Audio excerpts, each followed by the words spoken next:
परम आराध्य, परम पावन, प्रातः स्मरणीय आचार्य श्री महाश्रमण जी के चरणों में सतत नमन करते हुए हम आज का सेशन प्रारंभ कर रहे हैं।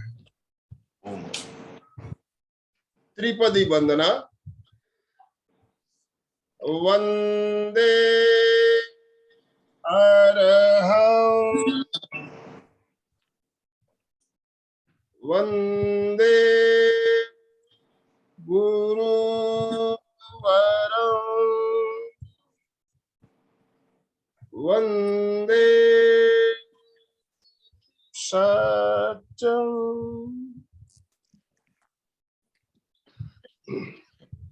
सभी साधक साधिकाओं को जय जिनेन्द्र, सुप्रभात, गुड मॉर्निंग। हमारी एक श्रृंखला चल रही है आचार्य महाप्रज्ञ जी की पुस्तक पथ चूने पर कौन सा। इस पुस्तक पर आधारित श्रृंखला, इसकी आज इस श्रृंखला की 13वीं कड़ी और आज का टॉपिक है ध्यान श्वेत रंग का। तो मैं ज्यादा समय ना लेते हुए हमारे साथ अलका जी जुड़ी है, तो मैं अलका जी आपसे निवेदन करना चाहूंगा, आप आज का सेशन शुरू करें। चलिए। जय जिनेन्द्र। जय Jinendra. Good morning. Good morning. Good morning. ओम आराम। Yes, we are the best and top in the world. Yes, बहुत दिनों के बाद सबका सामने आई हूँ और सबको देख के बहुत अच्छा लग रहा है। मनोज जिस तरह खुशी से उछल रहा है, लग रहा है कि सचमुच मिस कर रहा था, तो बहुत अच्छा लग रहा है। परंतु फिर भी अभी अभी हमने गुरु की वंदना की, तो आइए एक बार वापस सभी गुरु को याद करते हैं और सभी गुरु के चरणों में कोटि कोटि वंदना करने के लिए तैयार। सभी को नम्र निवेदन, रीढ़ की हड्डी, आंखें कोमलता से बंद, चेहरा शांत, गहरी एकाग्रता और पूरी जागरूकता के साथ एक एक गुरु को याद करें। जहां तक दृष्टि जाए वहां तक अपने को पता चले कि बिन गुरु ज्ञान कहाँ से आवत। तो हम भाग्यवान है कि हमें इतने गुरु मिले, इतने अच्छे अच्छे अच्छे गुरु मिले हैं। तो सभी को याद करते हुए गुरुर ब्रह्मा की प्रार्थना एक साथ सब करेंगे।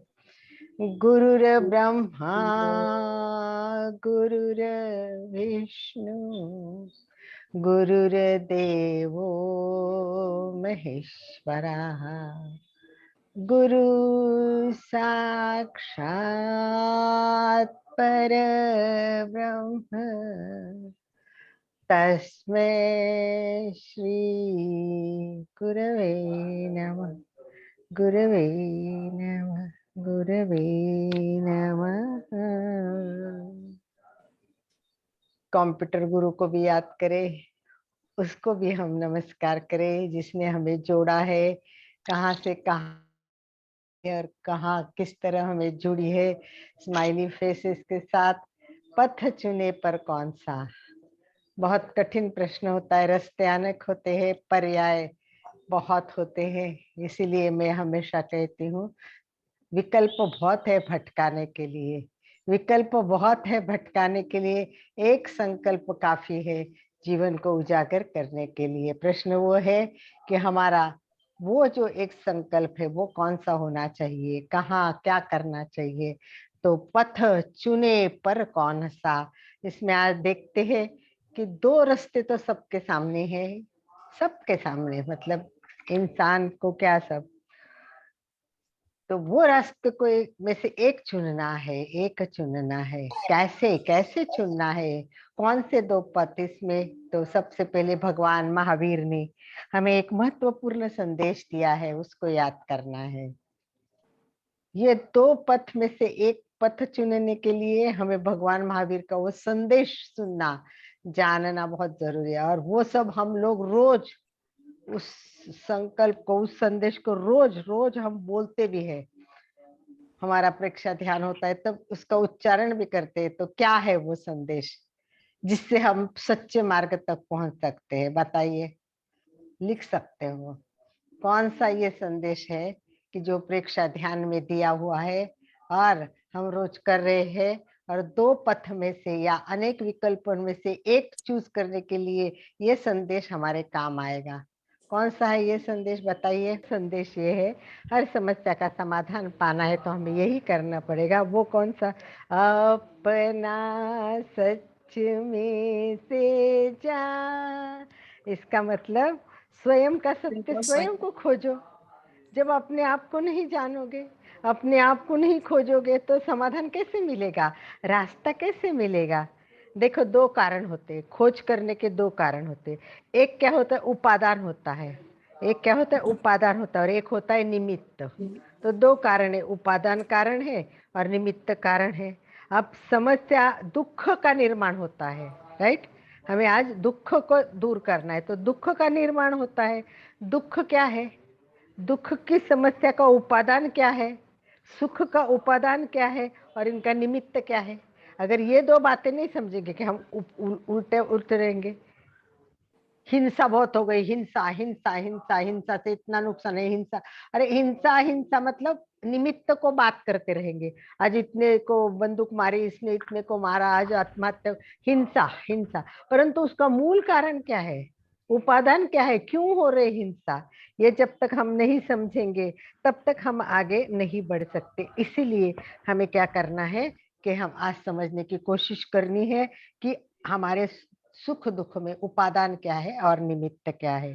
तो काव्य शास्त्र जब जानते हैं ना, काव्य शास्त्र, तो काव्य शास्त्र में क्या होता है पता है आपको, 9 रस होते हैं। सुना है ना, 9 रस, शब्द सुना होगा, 9 रस होते हैं। अब ये सारे 9 रस मनुष्य पैदा करता है। हंसता है तो मनुष्य आता है, भय लगता है तो मनुष्य को लगता है। सब कुछ मनुष्य के क्रिएट किए हुए ये सब। और इसका सबसे पहला, सबसे एंड का रस कौन सा है, सबसे पहला रस कौन सा है, और इसमें जितने भी रस है उसका एंड का रस है, सबसे शांत रस है। वो 9 रस में सबसे मुख्य रस कौन सा है, तो वो है शांत रस। शांत शांत शांत रस है, ये शांत रस है। तो देखिए, कोई भी रस हो, श्रृंगार रस है, चलो काम वासना हो गई, 24 घंटे रात दिन 365 दिन हम उसमें रह सकते, नहीं रह सकते। भय लगा, 24 आवर 365 दिन उसमें रह सकते, नहीं। ऐसा कोई भी रस नहीं है कि जिसमें हम कंटिन्यू नॉन स्टॉप रह, परंतु शांति में हम जिंदगी भर रह सकते हैं। इसीलिए सबसे इम्पोर्टेंट क्या है कि व्यक्ति 24 घंटे हंसेगा नहीं, 24 घंटे रोएगा नहीं। तो उसके लिए हमें क्या करना है, शांत रस। तो ये शांत रस, हमें शांत पथ चुनना है, पर कौन सा, शांति का पथ चुनना है, दुख का नहीं, अशांति का नहीं। तो ये शांति है क्या, शांति क्या है बताइए, शांति क्या है, किसे कहते हैं कि शांति, कौन बताएगा। फटाक के हाथ जाता है सुचिता जी का। यस यस कषायों यस, में अपना ये करना, कंट्रोल करना। ठीक है, बराबर है। और इंद्रियों को संयम में रखना, जो भगवान ने बहुत दिया है उसे में खुश रहना। बहुत बढ़िया, बहुत सुंदर, बहुत अच्छा लगता है जब जवाब देते और होते तो अच्छा होता है। संगीता जी बोलिए, हर पल बहुत दिनों, प्रसन्न रहना। प्रसन्न रहना। तो चलिए हम टू द पॉइंट जान लेते हैं, जो ग्रंथ में बताया है उसके बारे में जान लेते हैं। तो हमें शांत रस कौन सा, तो उसकी व्याख्या ऐसी दी गई, न यत्र दुखम, न यत्र दुखम, न सुखम चकस्ति, न सुखम चकस्ति, न द्वेषो न रागो, न च कादिच्छा रसः स शान्तः कथितो मुनेन्द्र ही सर्वेषु भावेषु क्षमाः प्रधानः। अर्थ, अर्थात जिसके मन में कोई दुख नहीं है वो है शांति। पहले तो दुख नहीं है, वो है शांति। अब ये दुख कैसा नहीं आएगा, तो उसके लिए क्या होता है, देखो चक्र हमेशा घूमता रहता है, कभी सुख कभी दुख, कभी दुख कभी सुख, कभी सुख सुख सुख सुख सुख, एकदम दुख दुख दुख दुख। तो ऐसा ये चक्र हमेशा ही चलता रहता है। तो इस चक्र से मुक्त होना सबसे जरूरी है। तो उत्तराध्ययन सूत्र में भी कहा है, पानी नो सुपासम, किसी का, देखो हमें क्या करना है, अच्छा लगता है खुद में रहना। किसी के सामने भीख मांगना अच्छा लगेगा? नहीं लगेगा। तो वही है कि अपने आप में जीना है, तो अपने को कैसे जीना है? तो सुख दुख से परे जाना है। सुख और दुख से परे कुछ भी हो, अभी समझो मैंने बोल दिया किसी को अक्ल नहीं है, कोई सब मूर्ख हो, तो आपको क्या करना है? हंसना है। कोई बात नहीं है, हम तो अच्छे हैं, इन्होंने नहीं समझा, इतना नहीं क्या है, इतना करते पर अलका जी हमेशा ऐसी बोलती है, बस शुरू। मतलब सुख दुख के परे हो जाओ। मैंने एक मजाक से उदाहरण दिया, परंतु शांत रस होता है उसमें, न सुख होता है न दुख होता है, एकदम शांत भाव होते हैं। ये जोड़े हैं दोनों सुख दुख के। तो सबसे पहले न राग होना चाहिए न द्वेष होना चाहिए। किसी के बारे में भी कोई भी बात हो, न कोई राग न कोई द्वेष, सब प्रिय नहीं, कोई अप्रिय नहीं, कुछ नहीं है। अलका जी बोलने आए तो भी खुश रहो, चंदा जी बोलने आए तो भी खुश रहो, आनंद भाई जी अरे आज तो इनका क्लास है, बोरिंग होता है यार, अच्छा नहीं लगता, झाल मन के भाव आ गए। वो बेचारे मेहनत दे रहे, टाइम दे रहे, उसका कुछ नहीं, भाव तुरंत आ जाते। तो किसी के बारे में भी हमें भाव नहीं करना है। और दूसरा क्या है, सबसे पहला नंबर 1, और एक बहुत सुंदर अष्टकम है, मैंने एक बार पहले भी बोला था, उसमें ये सब दिया हुआ है। न द्वेषो न रागो न लोभो न मोहो मदो नैव मे नैव मात्सर्य भावः। मतलब ये सब नहीं होना चाहिए, राग नहीं, द्वेष नहीं, मत्सर नहीं, कुछ नहीं। और दूसरा क्या है कि उपशम अवस्था कब आएगी? उपशम अवस्था करनी है ना हमें, सबसे परे होना है, तो ये कब आएगी? तो सबसे कठिन काम है, परंतु ये महत्वपूर्ण काम है कि हमें इच्छाओं का खत्म करना है। अंतहीन इच्छा आकाश जैसे अंतहीन है, तो हमें क्या करना है? इससे सब में रहना है। रसम में रहना है। सबसे बड़ी बात ये है कि इच्छा इतनी थी, एक बादशाह था, एक बादशाह रोम में, उदाहरण देते हो, रोम में एक बादशाह था, उसको खाना इतना अच्छा लगता था, खाना इतना अच्छा लगता था, मतलब वो पागल हो गया था खाना। वो क्या करता था, बहुत खाना लेता था, खाता था खाता था खाता था, अब पेट भर गया, अब क्या करे, और तो खाना खाने का मन होता है, वो क्या करता था, उल्टी कर देता था सारी, पेट खाली हो गया फिर खाने बैठ जाता था। बस उसका काम है गीता, खाना, उल्टी करना, खाना। मतलब ये क्या हो गए ये? आजकल तो देखो ये सब बातों को जानना जरूरी है। लोगों को आजकल क्या चाहिए? आराम चाहिए, सब क्या चाहिए? आराम। मैं आ गया, दरवाजा खोलना नहीं, चाबी नहीं लगानी पड़ेगी, मैं सामने खड़े होते दरवाजा खुलना चाहिए, मैं अंदर पैर रखते ही लाइट लगनी चाहिए। मतलब आदमी की इच्छाएं ऐसी बढ़ रही है। तो इस सब लोलुपता में हम क्या करें? तो हमें क्या करना है?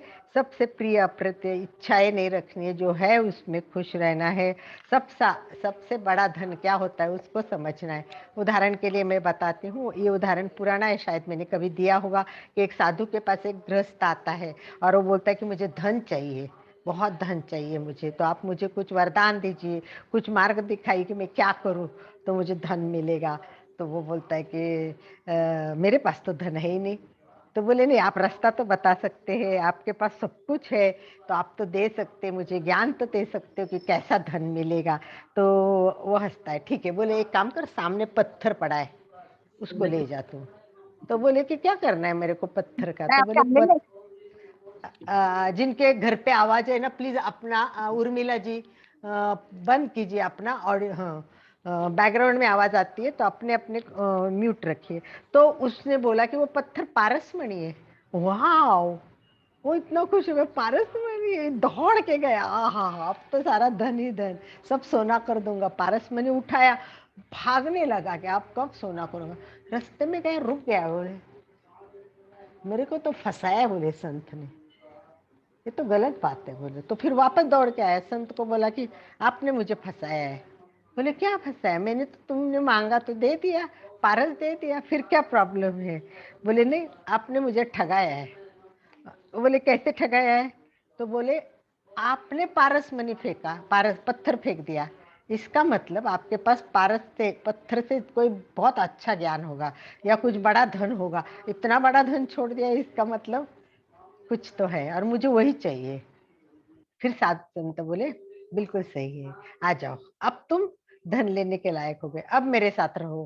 पत्थर से भी बड़ा धन क्या होता है? वो समाधान होता है, शांति होता है, आनंद होता है, और सारी चेतना बदल जाती है। पूरी चेतना को बदलना है। तो पारस का पत्थर उस आदमी ने फेंक दिया और उनके पास जाके बैठ गया। तो इस प्रकार हमें हर चाह से मुक्त होना है। जब हम सारे चाह से मुक्त हो जाएंगे तो शांत रस जीवन में आ जाएगा। हम सभी जीवन में शांति चाहते हैं, हर एक को शांति चाहिए। ऐसी कोई व्यक्ति नहीं है कि शांति नहीं चाहिए, पर शांति की शर्त होती है। शांति की शर्त होती है। क्या शर्त होती है? आज के संसार में इसकी खोज चालू है, शांति की खोज। जैसे हम अपने आप को खोज रहे हैं, वैसे शांति की खोज चालू है। किसी के पास धन नहीं, किसी को धन चाहिए, किसी को कास्ट चाहिए। तो शांति का एक नियम है, जहाँ राग नहीं, द्वेष नहीं, मोह नहीं, माया नहीं, मत्सर नहीं, उसको मिलती है शांति। इसको मिलती है शांति। तो हमारा मूल स्वभाव क्या है? शांति है। तो हमें शांति को पाना है, तो हमारे मूल स्वभाव के लिए जाना है। तो उसके लिए उपादान समझना है, मूल क्या है वो समझना है। तो उस उपादान के लिए, यानी शांति का मार्ग चुनने के लिए हमें क्या करना है? अमृत पान करना है। अमृत पान करना है। आप बोलेंगे क्या होता है? पानी तो पीते हैं, दूध तो पीते हैं, अमृत कहाँ मिलता है हमको? कहाँ मिलेगा ये अमृत? आपको अमृत मिलेगा, आपके पास ही है अमृत। वो कैसे मिलेगा? कौन सा अमृत होता है ये? कोई बता सकता है कि कैसा अमृत होता है? कहते हैं कि अमृत तो देवताओं के लिए होता है, देवता अमृत लेते हैं, इसीलिए देवता वृद्ध नहीं होते हैं, इसीलिए देवता बीमार नहीं होते हैं, हमेशा तेजस्वी रहते हैं। अमृत पान कौन करता है? देव करता है। परंतु तुम भी कर सकते हो, मैं भी कर सकती हूँ, एक एक व्यक्ति अमृत पान कर सकता है। कैसे? ध्यान यस के सुचिता द्वारा। जी? ध्यान के यस, द्वारा। बिल्कुल ध्यान के द्वारा। तो कैसे ध्यान के द्वारा हम कर सकते हैं, उसको जानना जरूरी है। तो अमृत पान करना है तो केवल समझना नहीं है कि भाई क्या ध्यान करने से हो जाएगा। ध्यान करने के साथ साथ कुछ ना कुछ तो अपने पास ज्ञान होना चाहिए। नंबर 1 पॉइंट बताते हैं। नंबर 1, पहले हमारा दृष्टिकोण है वो एकांगी ना हो, अनेकांत का स्वीकार करना है। किसी को भी बुरा नहीं मानना, गलत नहीं मानना। सब सब सब सबसे पहले मुक्ता नय पक्षपातम, मतलब विचार में पक्षपात नहीं होना चाहिए। तो उदाहरण के लिए एकांगी कैसे की उदाहरण, भिक्षु स्वामी ने बहुत सुंदर उदाहरण लिखा हुआ है। उन्होंने कहा कि एक छोटा सा तालाब था, छोटा सा कीचड़ से भरा हुआ, थोड़ा पानी था। तो एक गृहस्थ पानी पी रहा था। तो दूसरा आया, बोले क्या कर रहे हो? कीचड़ है और कीचड़ में क्यों पानी पी रहे हो? उधर उधर जाओ ना, उधर कितना स्वच्छ तालाब है, पानी है। नहीं, बोला मेरे को तो इसमें ही पीना है, इसी में ही पीऊंगा। बोले कीचड़ का पानी तो क्या हुआ, पीना है मुझे तो यही पीना है। क्यों? बोले ये मेरे बाप दादा का है। बोले हम बाप दादा के पानी से ही पियेंगे, दूसरे का क्यों पियेंगे? क्यों जाना है? मतलब ये दृष्टिकोण की, ये ऐसे गलत दृष्टिकोण धारणाएं लेके लोग जब जीते हैं, तो इसीलिए आचार्य भिक्षु स्वामी ने कहा है कि जो बुद्धिमान है, जो मतलब वो सब ये नहीं करेगा, परंतु जो ऐसा एकांकी दृष्टिकोण कैसा करता है? जिसकी बुद्धि नहीं होती है। नंबर 1 बुद्धिहीन होता है। दूसरा वो रूढ़िवादी होता है, रूढ़िवादी होता है। तीसरा वो आग्रह, बहुत आग्रह करता है, एकाकी दृष्टिकोण रखता है। तो एकांगी दृष्टिकोण से हम कभी भी अमृत पान नहीं कर सकते। तो सबसे पहला होना चाहिए अनेकांत का दृष्टि। दूसरी बात है ये है कि अपने स्वरूप में लीनता होनी चाहिए। प्रेक्षा का मतलब क्या है? देखना है, अपने भीतर देखना है। तो अपने स्वरूप को जानने के लिए क्या करना है? अपने भीतर देखना है। नंबर 2, पहला क्या? एकांकी दृष्टि न हो। दूसरा भीतर देखना है, बाहर नहीं देखना है, भीतर। और तीसरा विकल्प जाल, विकल्पों का मैंने पहले ही बोला, विकल्पों का जाल होता है, ये करूं, इनसे मुक्त हो जाना है। सारे विकल्पों से मुक्त हो जाना है। अनावश्यक कल्पनाएं नहीं करनी है, सपने नहीं देखने, बस लिमिटेड वर्तमान में जीना। ये सब प्रेक्षा ध्यान के तत्व है। वर्तमान में जीना। हम क्या करते हैं? हम किस में जीते हैं? हम तो स्मृति में जीते हैं। वो ऐसा हुआ, वो ऐसा। कोई सामने आएगा तो हाँ मालूम है ये झगड़ा करता है, बस तुरंत भाव बदल जाएंगे। तो ये विकल्प में नहीं, मन दौड़ता है तो हमें क्या करना है? मन माला फेरा बैठेंगे, माला फिरती है हाथ से, मन भटकता है दूसरी से। तो मन को बांधना है, विकल्पों को छोड़ना है। विकल्प मुक्ति का प्रयोग यही हम शुरू करते श्वास प्रेक्षा से, यही हम करते एकाग्रता होने के लिए। सारे राग द्वेष से हमें मुक्त हो जाना है और केवल अपने आप में रहना है।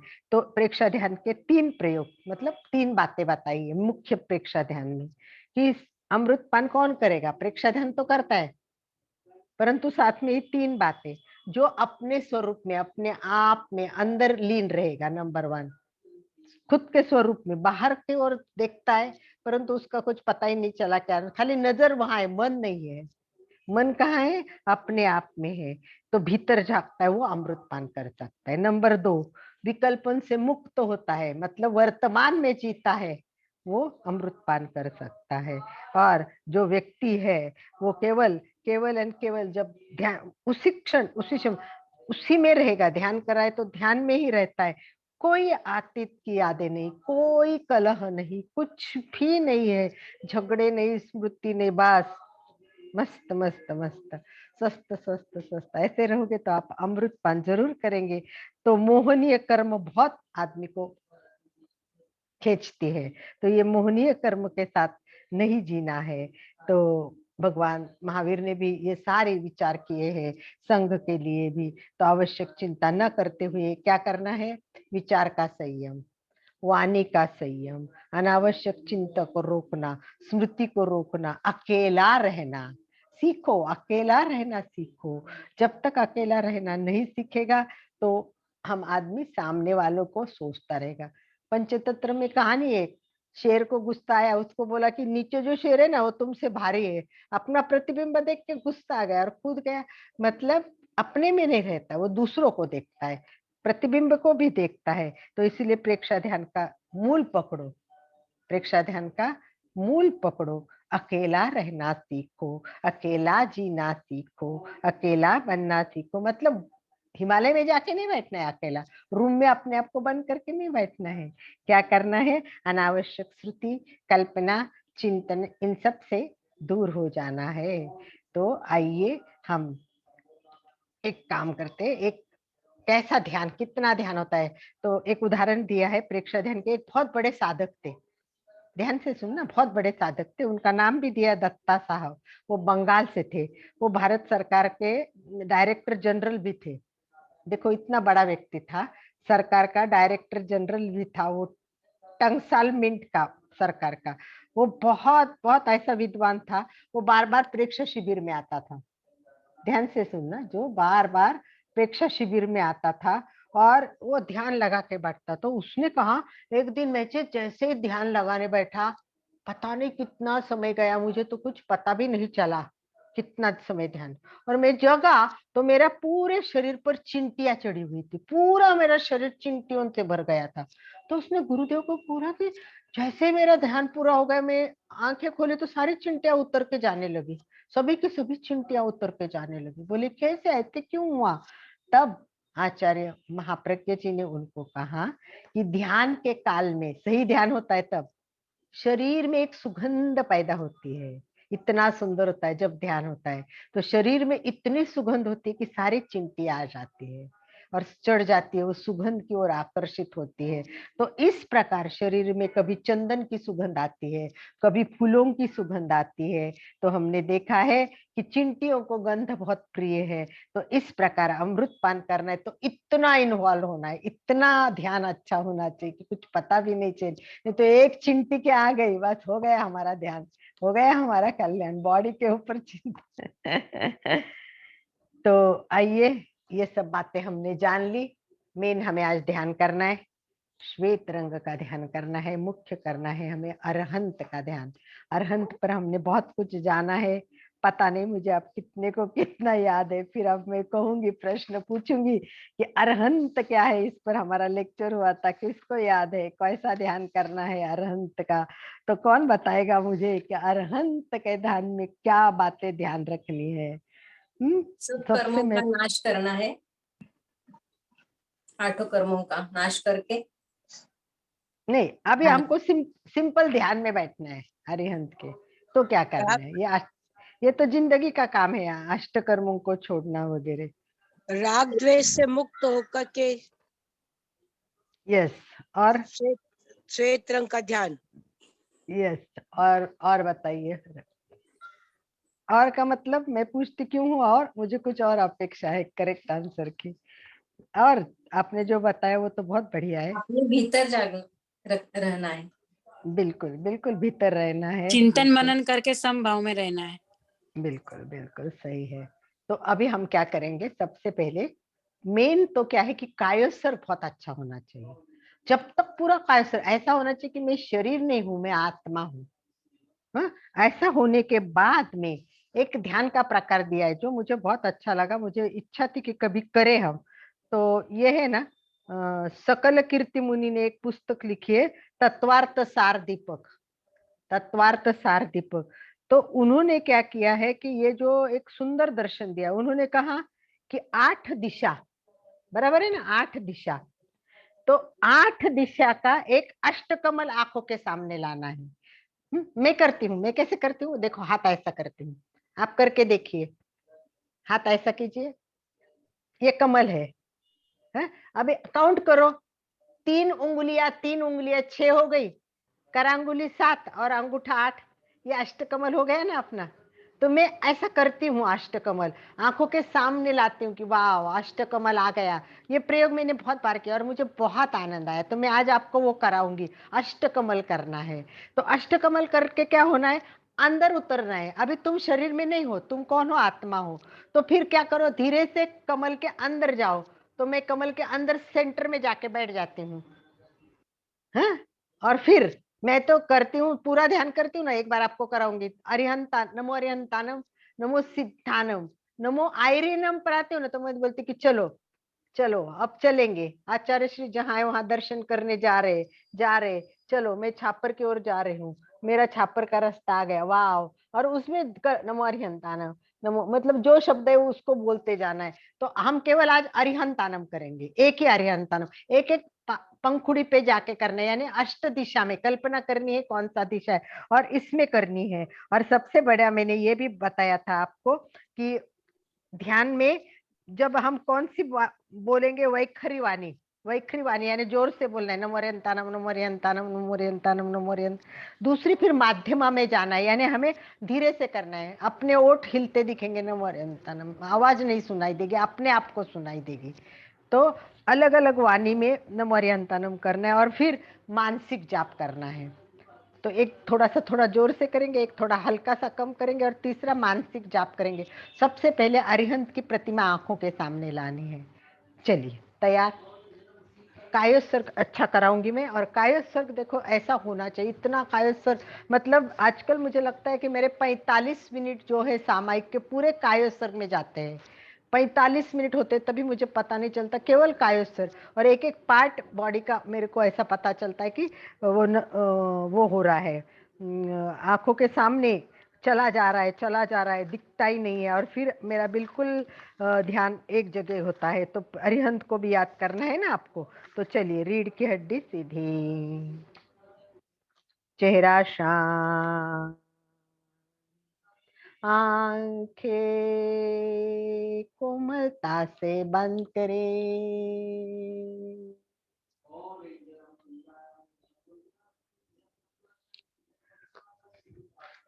अपने आप को देखे, केवल एंड केवल, केवल एंड केवल श्वास को देखना है, मैं और मेरा श्वास।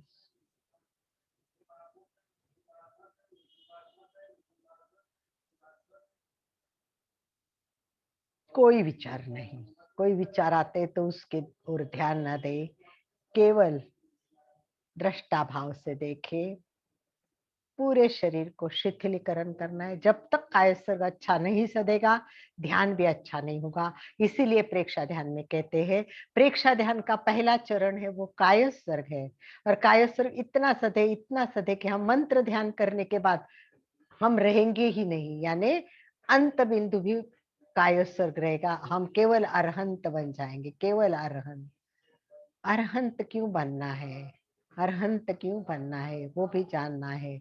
वो हम एंड में बात करेंगे, इसके ऊपर चर्चा करेंगे। परंतु आज हम अरिहंत की मूर्ति आंखों के सामने रहेंगे।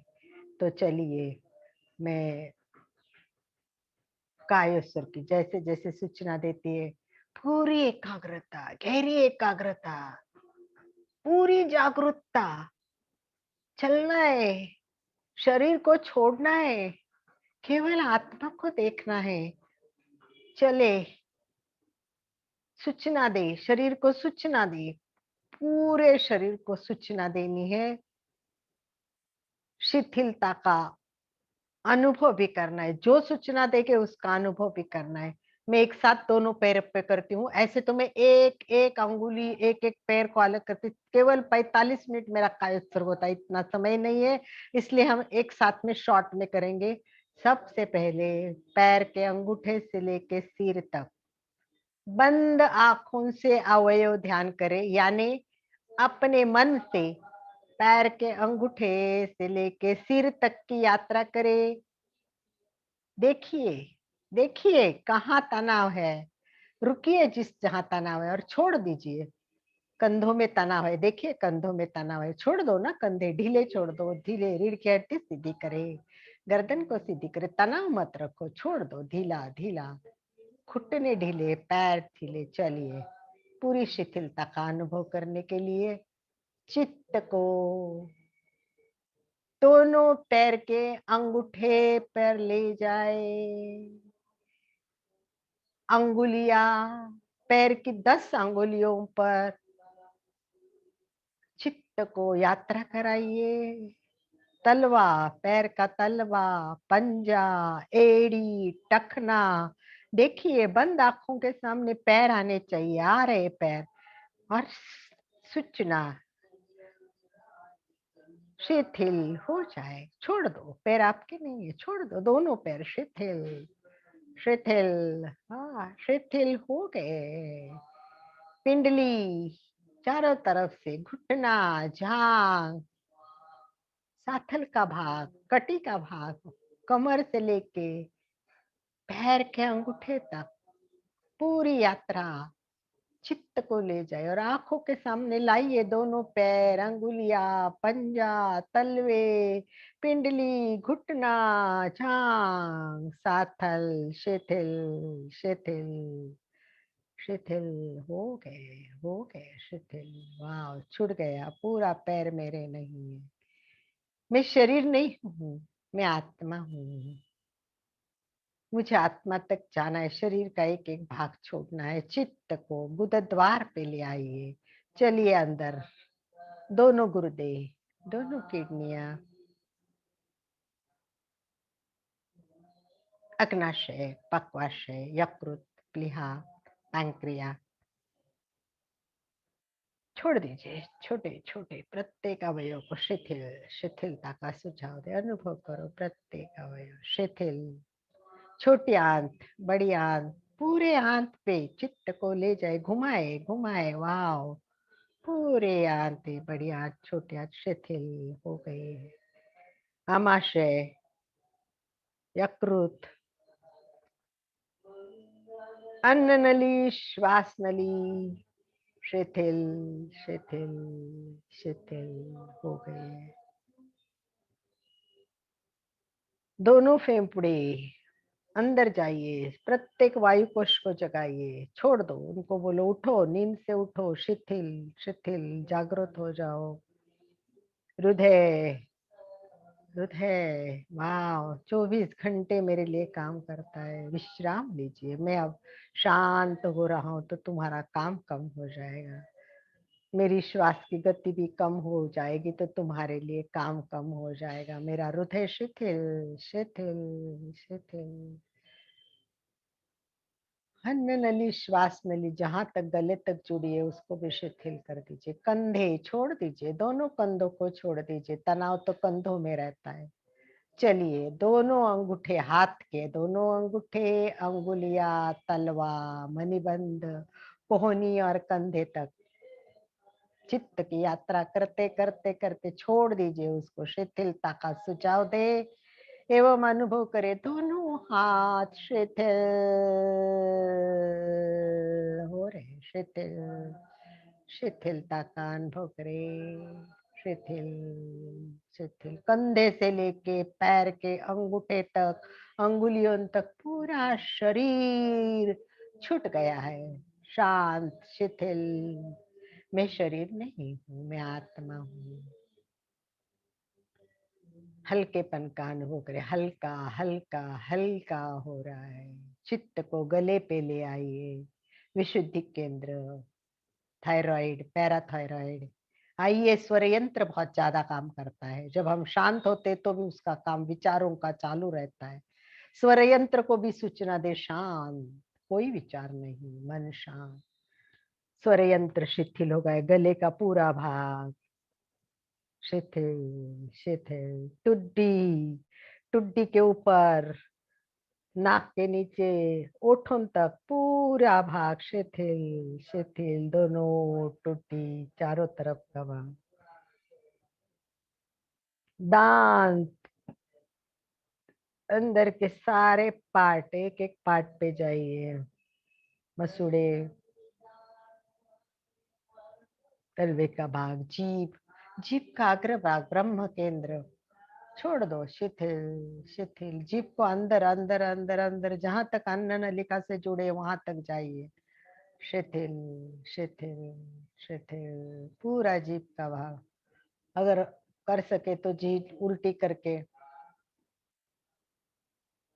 शिथिलता का सुझाव दे, शिथिलता का अनुभव करें। आइए, दोनों गाल पे चले, दाएं बाएं कपोल पूरे, जहां तक दांत, कान, गले से, नाक से जुड़े सारा कपोल का भाग शिथिल। दोनों कपोल शिथिल शिथिल। नाक, प्राण केंद्र, नाक के द्वार पे आ जाइए और अंदर अंदर अंदर जाइए, शिथिल शिथिल। अन्न नलिका जैसी थी वैसे श्वास नलिके के पास, पूरी श्वास नलिका फेफड़ों तक जा रही है, वहां तक जाइए।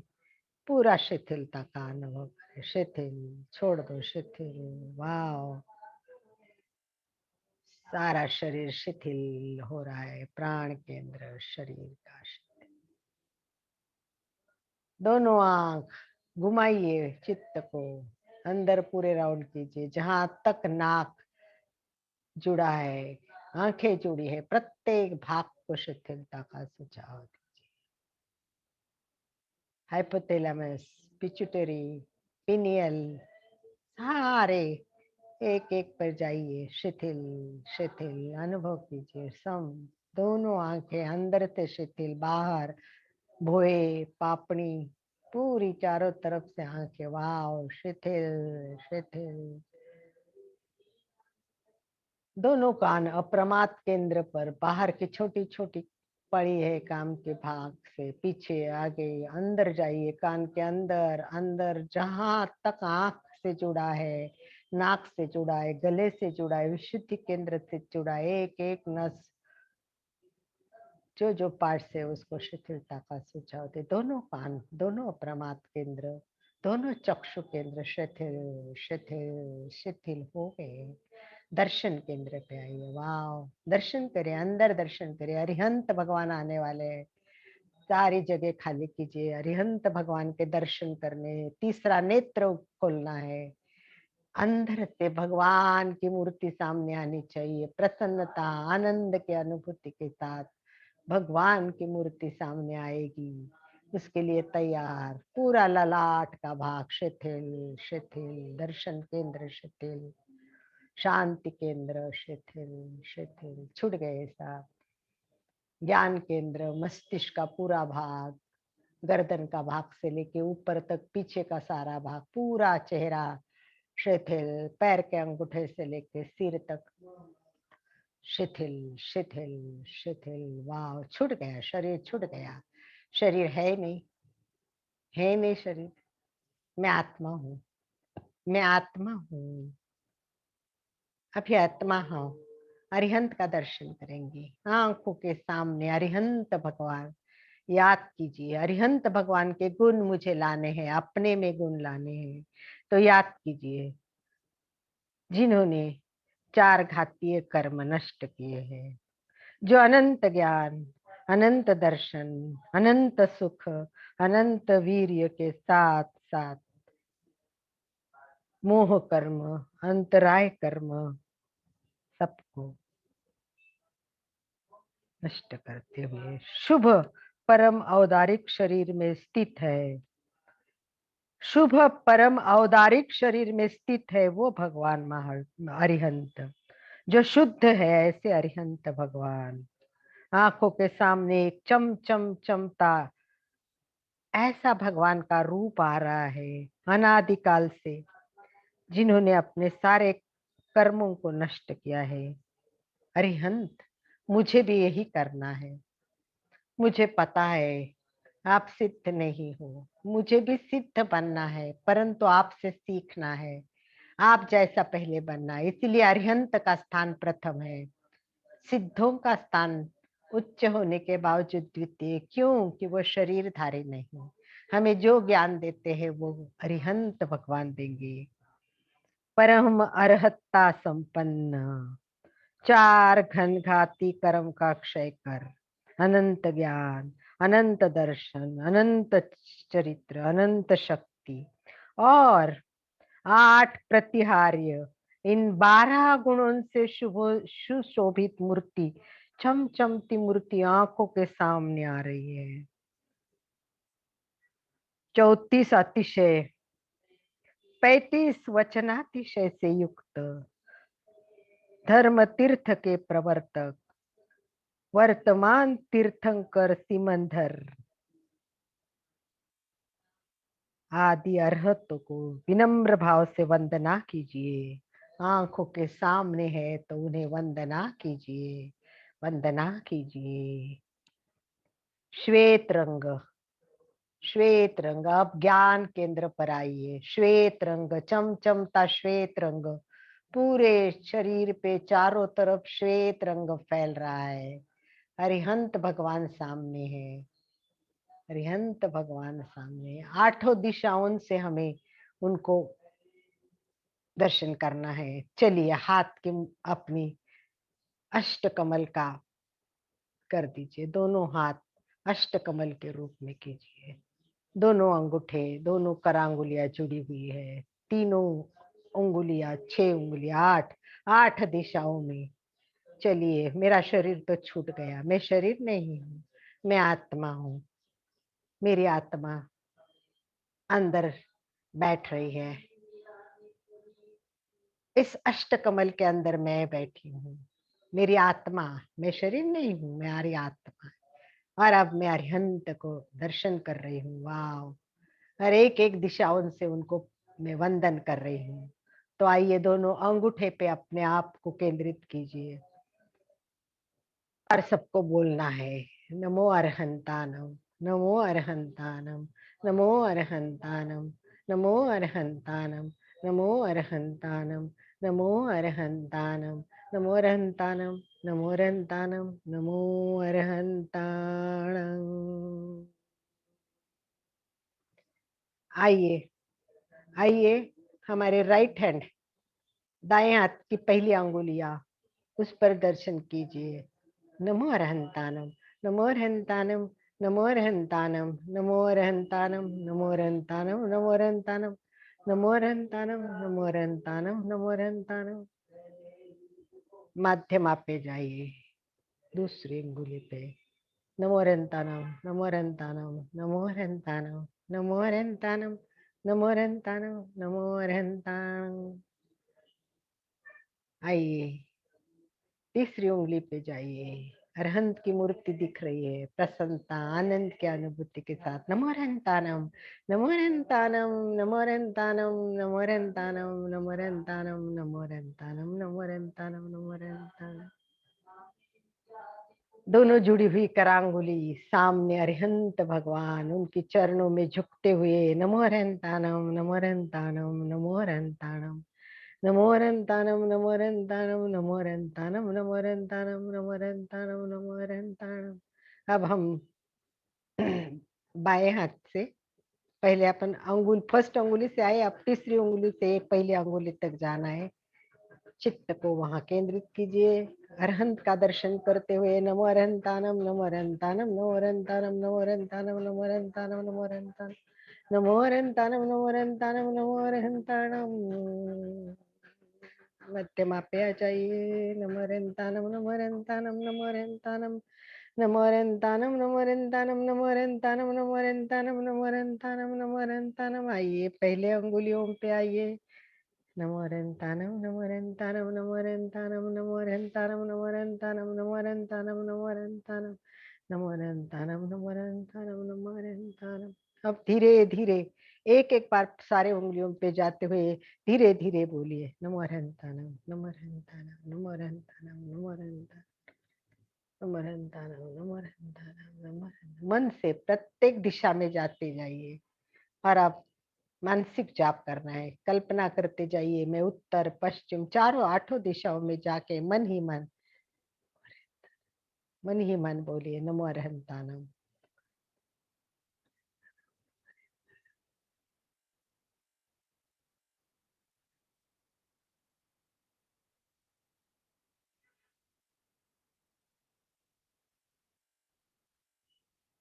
शांत दर्शन कीजिए, अरिहंत भगवान आपके सामने आए हुए, प्रसन्नता आपको आशीर्वाद दे रहे हैं। अरिहंत भगवान, मुझे बिल्कुल आपके जैसा बनना है। मुझे कर्मों का, मुझे राग द्वेष मोह को नष्ट करना है। आप मुझे दर्शन दीजिए। आप अरिहंत, आप विश्वोपकारक है, आप सफल जीव के रक्षक है, विश्वव्यापी अहिंसा के प्रचारक है। आप तीर्थ की स्थापना करते हैं। शुक्ल ध्यान की उज्जवल श्रेणी में विराजित कल्याण मूर्ति कैवल्य प्रभु अरिहंत भगवान मैं शतशः वंदन करती हूँ। मुझे अरिहंत होना है। मुझे अपने आप से नहीं जुड़ना है। मुझे अपना विस्तार करना है। व्यक्ति से समिष्टि में जाना है। बिंदु से सिंधु बन जाना है। मैं एक बिंदु हूँ, मैं एक सिंधु बनना चाहती हूँ। श्वेत रंग मेरी चारों तरफ फैल रहे हैं। मेरा संपूर्ण शरीर श्वेत रंग के परमाणुओं से भर रहा है। शक्ति जागृत हो रही है। आरोग्य शास्त्र कहता है यह सुखमय है। मंत्र शास्त्र कहता है यह स्वास्थ्यदायक है। तो मैं स्वस्थ हो रही हूँ, शक्ति मिल रही है, आनंद की अनुभूति कर रही हूँ, प्रसन्नता की अनुभूति कर रही हूँ। चलिए ऊपर चलिए, चलते हैं सिद्ध चल। हाथ ऊपर, दोनों हाथ ऊपर जा रहे हैं। भगवान के वंदन करते करते ऊपर ऊपर ऊपर, दोनों हाथ धीरे धीरे ऊपर। हाथ जोड़ दीजिए, चारों उंगलियां जुड़ गई है नमस्कार अवस्था में। वंदन कीजिए विश्व के सभी अरिहंतों को, भगवान को, सिद्ध को, सबको वंदन कीजिए। विश्व में जितने भी फैले हुए गुरु हैं, पंच परमेष्टि को नमस्कार कीजिए। धीरे धीरे हाथ नीचे नीचे नीचे नीचे हृदय के पास स्थापित कीजिए। आनंद केंद्र पर आ जाइए और कहिए अरहंते शरणं पवचा सिद्धे शरणं पवचा साहू शरणं पवचा केवली पन्नतं धम्मं शरणं केवली पन्नतं धम्मं केवली पन्नतं। आपके दर्शन से मेरा आज का दिन सुख में आनंद में होगा। मैं रोज आपके दर्शन करूंगी। आत्मा आपके पास आएगी। आप मेरा हाथ पकड़ के मेरे कर्म काटने के लिए मुझे मदद कीजिए। मैं सचमुच अरिहंत बनना चाहती हूँ। अरि यानी शत्रु, हंत करना, सारे शत्रु का हंत, बाहर के शत्रु नहीं। मेरा युद्ध अंतर युद्ध है। राग द्वेष मोह माया सब कुछ मुझे छोड़ना है। न द्वेषो न रागो न लोभो न मोहो मदो नैव मे नैव मात्सर्य भावा। कुछ राग नहीं, द्वेष नहीं, मोह नहीं, बस आनंद, आनंद, परमानंद, आत्मानंद, शांति, शांति, शांति। यही शांति का मार्ग है। पथ चुने पर कौन सा, यही मार्ग।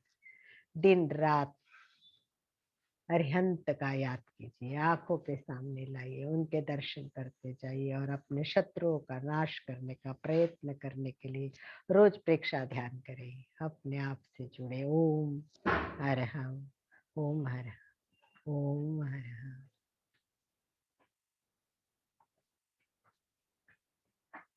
धीरे से हाथ आंखों पर रखे, टिमटिमाए, खोले बंद करे, धरती का दर्शन करते हुए ओम अरहम, ओम अरहम, ओम अरहम।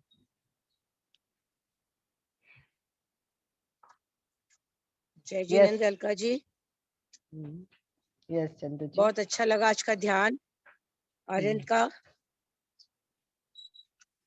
बहुत सुंदर, बहुत क्योंकि अच्छा। वो जय जिनेंद्र अलका जी, बहुत बोलिए सुंदर सचिन। ध्यान रहा आज का।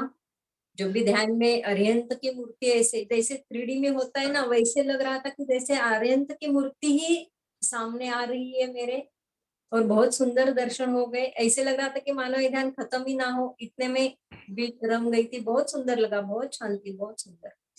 यही है कि इसमें बाहर आने का मन ही नहीं होता है, मन ही नहीं होता है। सभी पहले मैं जैसे 10 मिनट अरिहंत भी दिखने लगे थे, अरिहंत के सामने जाके अपना समापन की ओर जाना पड़ा। अरिहंत है कौन?